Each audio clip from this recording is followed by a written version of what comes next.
All right. Is everyone able to see that? Perfect. All right.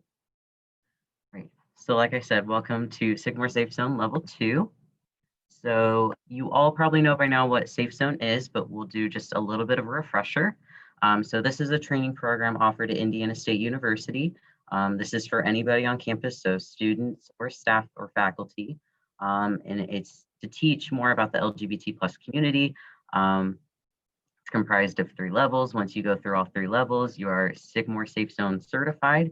And after that point, you can become a facilitator. That's what I am. I'm a facilitator, but you definitely don't have to if you don't want to. Or you can just go to 1 or 2 of the sessions, whatever it is, all up to you. All right, and then a little bit about me. So my name is Grayson. As you know, I identify as a transgender man and I use he, him pronouns. I'm an honors college student. I have a double major in psychology and gender studies with a minor in public health.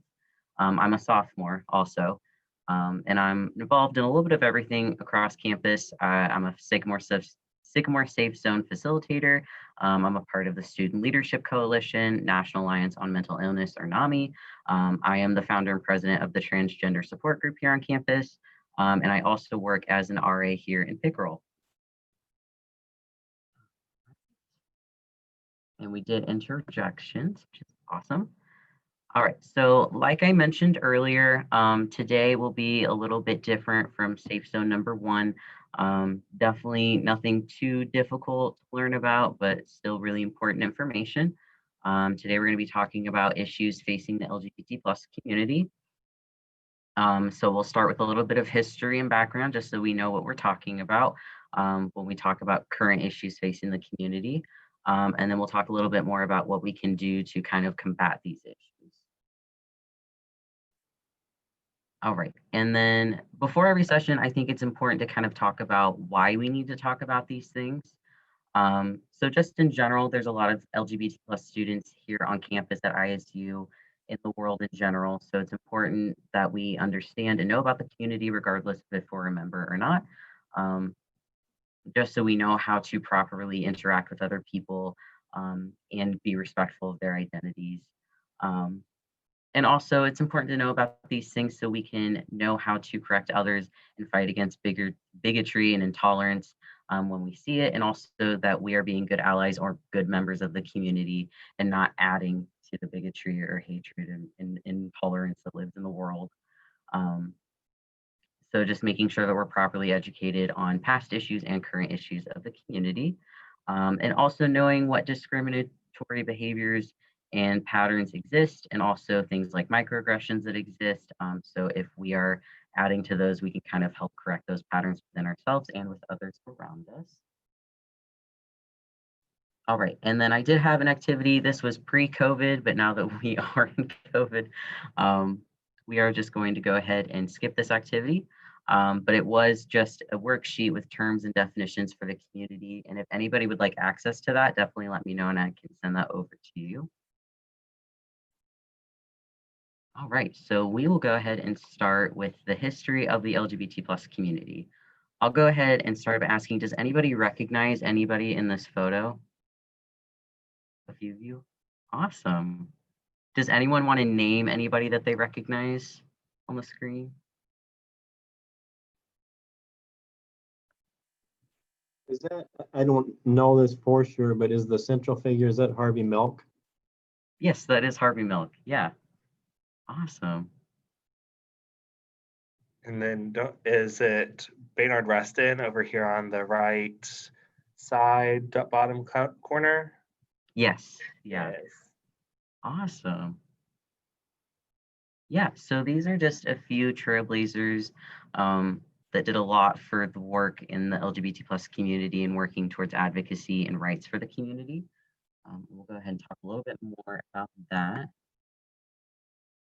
All right, so it's probably no secret that the LGBT plus community has had issues in the past with visibility and acceptance. Just a few of those issues being gay marriage being illegal for the longest time until it was formally legalized in the US across all 50 states in 2015. violence and discrimination, having very little resources or little support and visibility for the community. Some of those issues still persist today. Um,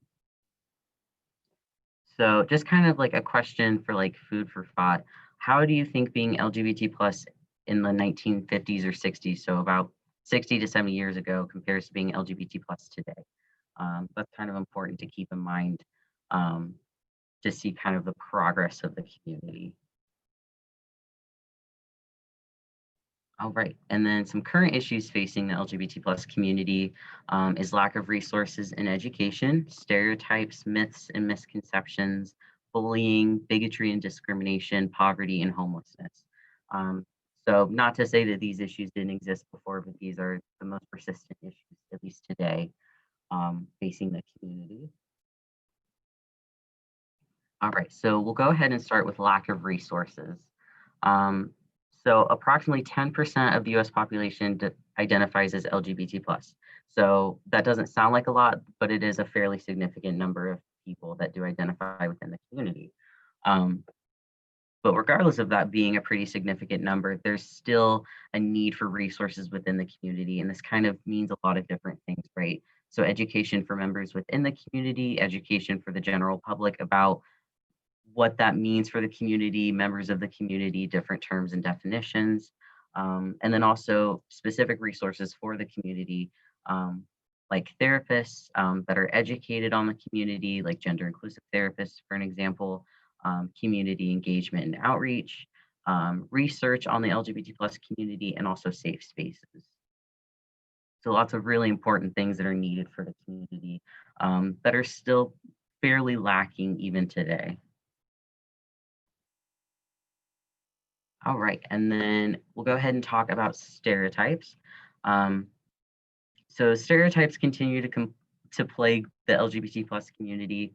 I put some examples here on the screen, such as like the expectation that gay men are all feminine, or that all lesbian women are masculine / tomboys, or that in every gay relationship there has to be a man or a woman, or somebody that's kind of dominant and somebody else that's more submissive. And then trans people being trenders are not valid enough. And then I'll go ahead and open it up to the group. Are there any other examples of stereotypes that you know of that impact the LGBT plus community?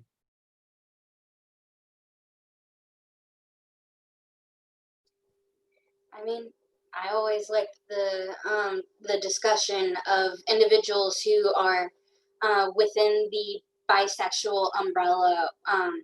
A lot of people think that they're secretly gay or secretly straight, and they don't want to choose between the two, which is not true. And people within the umbrella, as there's many different terms and terminologies for that, but a lot of people are like, oh, you're just, you can't choose or anything like that. No, absolutely. That is definitely a really important one. That's really the idea of like bi erasure, right? So the idea that bisexuality doesn't exist and that you're either gay or straight. That's a huge one that plagues the bisexual community.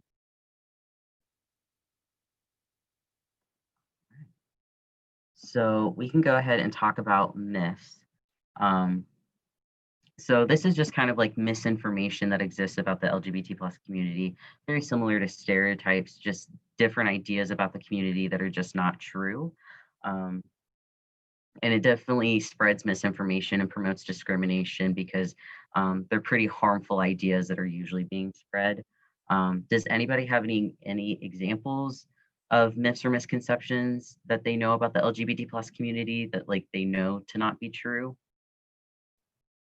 Well, one thing that I was shocked to discover just now recently, that there still seems to be um, barriers for people in the community to give blood. Like, is that true? That's insane.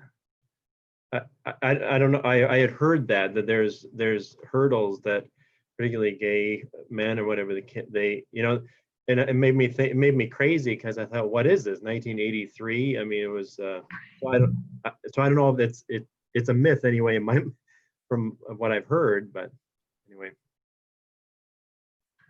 Right, definitely. Yeah, so there is still a ban currently. It's usually targeted towards gay men, but it's usually for anybody that's had sex with somebody of the same sex. You have to go a year without having sex with somebody of the same sex before you can donate blood. Yeah. Is that? I mean, I'm just befuddled by that. I mean, is that backed up by like any reputable science? I mean, that just seems crazy. I know, I No. thought it was too when I went to go donate blood, and that was one of the questions that they asked. And I'm like, what does that have to do with anything? And then, yeah, it blew my mind. Right. Yeah, it's definitely an extremely outdated law that they have. I believe it was put in place either in the 70s or 80s during the HIV outbreak, and it's just never been redacted for some reason. It's definitely very, very outdated from where we are now. Awesome. All right. So here are some examples of some myths or misconceptions that exist about the community, just here on the screen. So like being LGBT plus is a choice, or the idea that being a part of the community is a choice, that it can be cured, usually by like conversion therapy, that LGBT plus people don't have children or can't have children or can't be good parents. Only straight people can be homophobic, or only cis people can be transphobic. This is a really important one to know, because just because you're part of the community doesn't mean that you also can't be intolerant to other members of the community. So it's very possible for trans people to be homophobic or cis people to be transphobic that are also in the community. Um, that's definitely an issue that needs to be more looked upon. Coming out is a one-time process. Anybody in part of the community probably knows that you don't just come out once. It can be sometimes a multiple time process of coming out to people. Um, all trans people have SRS. SRS is sexual reassignment surgery. Not all trans people have the access to get surgery, and not all trans people want to have surgery. So it really just depends on the individual. Being LGBT plus is a mental illness. That again kind of ties back to the idea that it can be cured, or that like conversion therapy could cure it. Um, if a parent is gay, then they will influence their child to also be gay. Again, ties back to the idea that LGBT plus people are like contagious for some reason or couldn't be good parents. Um, and then being bisexual is not a valid identity. You're either gay or straight. Ties back to the whole idea of bi erasure and like pick a side, if anybody's heard that before. Yeah. So then we will go on to talk about discrimination. So stereotypes and myths and misconceptions usually lead to discrimination most of the time because some people don't have the right knowledge or education about the community. It can kind of lead them to act against the community in a negative or harmful way. Um, so discrimination, just to kind of define that term, is the harmful treatment of others due to their identity and can lead to violence or either death. This can also be termed as a hate crime if it's specifically towards somebody who is a member of the LGBT plus community because they are of that identity. And so the question most people ask is, how can we prevent discrimination from happening? And the most important key in that is making sure that we are educating ourselves and trying to educate others on the LGBT plus community, and that there's also resources available so that we can educate ourselves. Um, and not only that, but correct resources that have good information on them and not spreading against stereotypes or misinformation.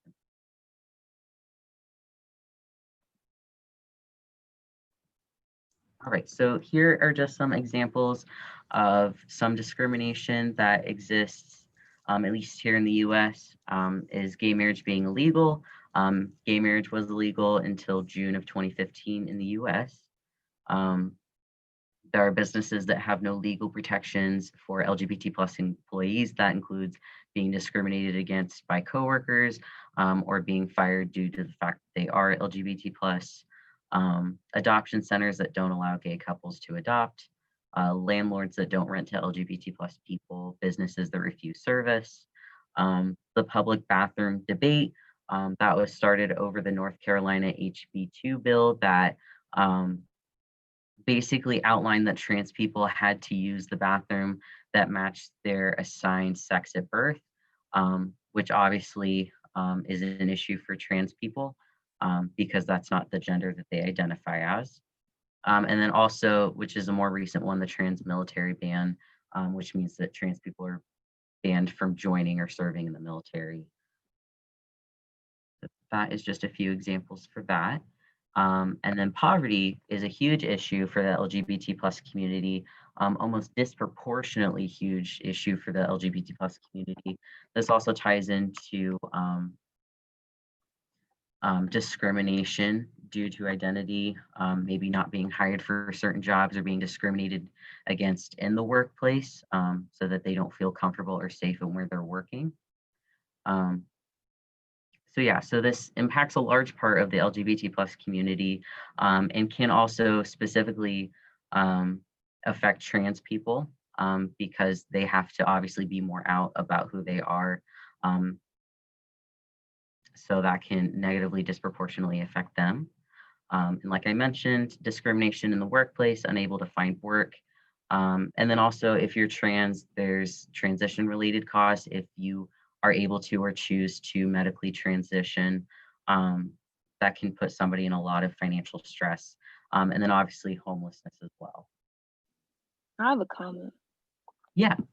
Okay, I was just gonna say like that's really recent because it was just news the other day that Texas social workers have the right to like turn away LGBTQ clients.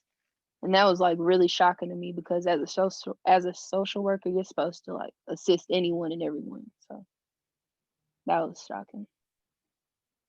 Yeah, that really is crazy news. And especially for somebody like you who is a social work major, that's probably very shocking news to hear that like you can discriminate and turn away somebody just because of who they are and their identity, which doesn't seem like it should be right, but it's all too common that this is allowed in several different areas and workplaces. Yeah. So connected to poverty is homelessness. So a large portion of the LGBT plus community, specifically LGBT plus youth, are impacted by homelessness. And this means that they're currently homeless or have been homeless in the past.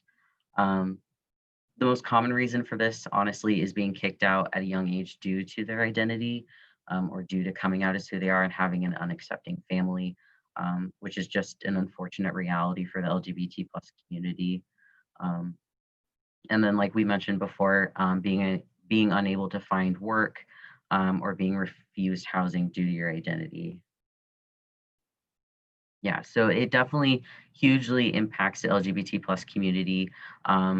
It most affects LGBT plus youth, like I mentioned, and also trans individuals, again, to lack of acceptance, lack of funding, and also being unable to find housing or work due to your identity. All right, so then the question probably is then what can be done about all these things? So we talked about all these issues and all these bad things that face the community. What can we do as members of the community? What can we do as allies to fight against these issues and make society better for the LGBT plus community? So probably one of the most important things and something that's very important to me personally is the creation of resources. And this is probably most important to people that are a part of the LGBT plus community, making sure that we as members are creating resources for other members of the community, because only we really know what would be best for the community and what the community needs. So finding a need and filling that need and creating a resource for that is so important. Also, spreading education and correct knowledge. You don't have to be an encyclopedia for everybody and know everything about the community. I know for sure that I don't know everything about the community. But when you're hearing things that you know are incorrect or untrue, hearing harmful things being spread about the community or bad things being said against the community, and it's a safe space to correct somebody else, to take the time to go ahead and do that. or try to take the time to have a conversation and try to educate them a little bit more on the community if you can. Um, and then also, obviously, just being a good ally. Those of you that are here today that are allies of the community, this is a great step. Taking the time to get yourself Sycamore Safe Zone certified, or just coming to a session and trying to get more education and more knowledge about the LGBT plus community is so important, and means a lot to the members of the community, because you're doing your part in trying to be a good ally to make sure that ISU and just the world in general is a safer place for members of the community. Yeah, and so that includes, like I mentioned before, correcting others when it's a safe space to do so, being visible as an ally. I know some faculty members have like a rainbow sticker in the window of their door. That's a hugely important thing, and a hugely beneficial thing to members of the community to be able to see that there are supporters here on campus, and also just in general supporting the community. And then also, again, if you're a member of the community, being visible as an LGBT plus person, if you're safe and comfortable doing so. All right, so that is the end of Sycamore Safe Zone Level 2 training. And I will go ahead and open it up if anybody has any questions or comments to go ahead and share those.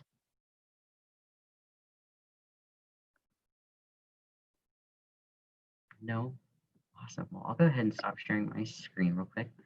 Well, I do want to thank you all for being here today. You